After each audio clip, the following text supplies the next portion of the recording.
My name is Kevin Mack, Krav Maga Nation in Philadelphia. This video is something that I want to mention to most people who've never trained at our school or trained with Alan Feldman, my instructor, and that is about Alan Feldman's slow work.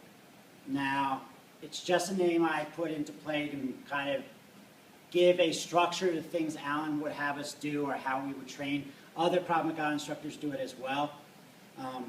Alan would have us do everything slow first and then progressively go up to a little faster movement. Now, other Krav Maga instructors, A.L. Yanilov or at Hein Bedone's gym will do like Mr. Krav or play fighting to where we're kind of like just lightly sparring and moving around. That's slow work in a way. And lots of times that's where people leave off. Alan, on the other hand, would have us do everything like the plucking motion against a choke. We would do that motion in here. Most schools would go full force. Alan would have us do it slow enough, and he would always constantly use this phrase over and over and over again, as if you're neck deep in molasses. Meaning, you're slow, getting in here, doing everything slow with a lot of movements. All the movements broken down, especially into their component parts. Now, Andrew does a right straight punch. I could easily block and continue hitting.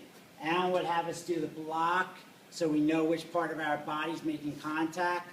We trap down, we step in, and we punch.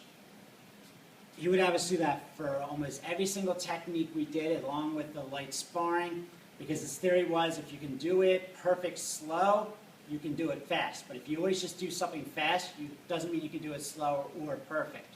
So that's the way I teach, and it's the way Alan still teaches. And people who have trained with Alan or myself will actually do the same. That's what they'll take away from it. They'll be like, oh, well, he broke everything down into his little common phrase component parts, meaning the plucking, the kick, the control. Everything was slowed down. And it's the best way to train because now you can see every little thing. Here you trap, you're stepping, and then you're punching. So not just techniques and grabs, but even your play fighting. So I'm punching, he's moving, and then we're kicking, and we're able to see what's there for every attack we make.